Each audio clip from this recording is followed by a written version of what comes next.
കുടിവെള്ളം കിട്ടാത്തതിനാൽ കിടപ്പ് രോഗികളടക്കം ദുരിതം അനുഭവിക്കുന്ന ദയനീയ കാഴ്ചയാണ് പൂജപ്പുര പൈ റോഡിലെ ഒരു വീട്ടിൽ മാതൃഭൂമി ന്യൂസ് കണ്ടത്. ഒരാഴ്ചയായി ഇവിടെ വെള്ളം ലഭിക്കുന്നേയില്ല. പൂജപ്പുര പൈ റോഡ് ഭാഗത്താണ് ഇപ്പോൾ വെള്ളം കിട്ടാത്തത്. ഇതിന്റെ മുകളിൽ ആ പൈ റോഡിന്റെ പ്രധാന വഴിയിലൊക്കെ തന്നെ വെള്ളം കിട്ടുന്നുണ്ട്. ആ പൈ റോഡ് ഭാഗത്ത് നിന്ന് ഇങ്ങോട്ടേക്ക് കുറച്ച് ദൂരം, ഏതാണ്ട് 100 മീറ്റർ വന്നു കഴിഞ്ഞാൽ ഉള്ള പ്രദേശമാണ്. ആ ആളുകൾ തിങ്ങി താമസിക്കുന്ന പ്രദേശം, നഗരത്തിന്റെ ഒരു ഹൃദയഭാഗം എന്നൊക്കെ തന്നെ നമുക്ക് പറയാം.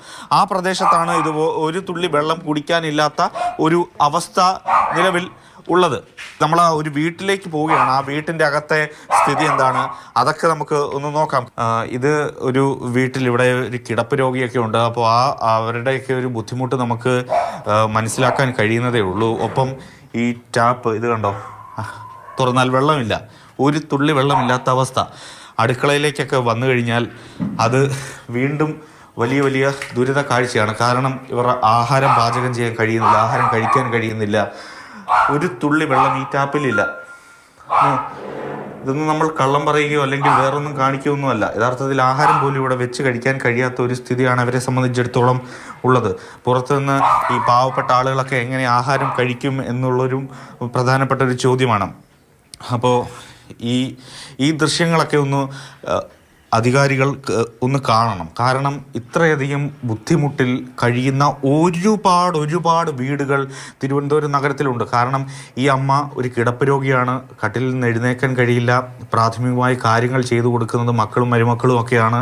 അത്തരത്തിൽ ഇതുപോലെ ദുരിതം അനുഭവിക്കുന്ന ആളുകളാണ് വെള്ളത്തിന് വേണ്ടി കേഴുന്നത്, ഒരു ബദൽ സംവിധാനത്തിന് വേണ്ടി കേഴുന്നത്.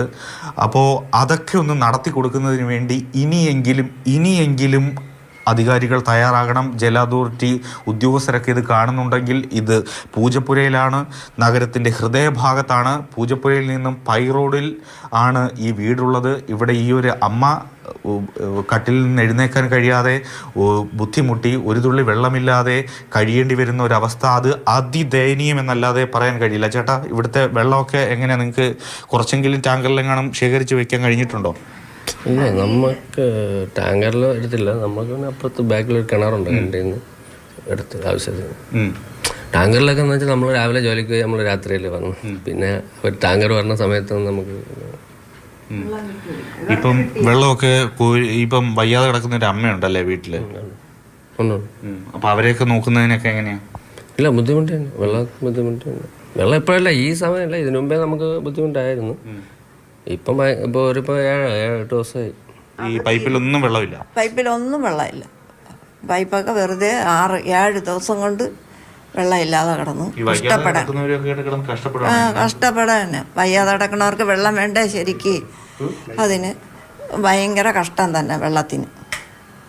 അതിന് മുമ്പേ ഇതേപോലെ തന്നെ ഇടയ്ക്കിടയ്ക്ക് 5-6 ദിവസം വെള്ളം ഇല്ലാതെ ഇരുന്ന് വീണ്ടും പൈപ്പ് നന്നാക്കി വെള്ളം വന്ന് ഇങ്ങനെ പറഞ്ഞ ആൾക്കാരെ വിട്ട് പറഞ്ഞുകൊണ്ടേ ഇരുന്ന്. എവിടെ കിട്ടാൻ? ഇപ്പോഴും ഇതാ ഇങ്ങനെയായി. ഇതൊക്കെയാണ് യഥാർത്ഥത്തിൽ. ഇത് ഒരു സ്ഥലത്ത് മാത്രം ഒരു കാഴ്ചയല്ല, പല സ്ഥലങ്ങളിലും ഇതുപോലെ ഉള്ള ബുദ്ധിമുട്ടുകളാണ് യഥാർത്ഥത്തിൽ ഈ പ്രദേശത്തുള്ള ആളുകളൊക്കെ തന്നെ അഭിമുഖീകരിച്ചുകൊണ്ടിരിക്കുന്നത്. അതുകൊണ്ട് തന്നെ അടിയന്തരമായൊരു ഇടപെടൽ ഈ പ്രദേശത്ത് ഉണ്ടാകേണ്ടത് അനിവാര്യമാണ്.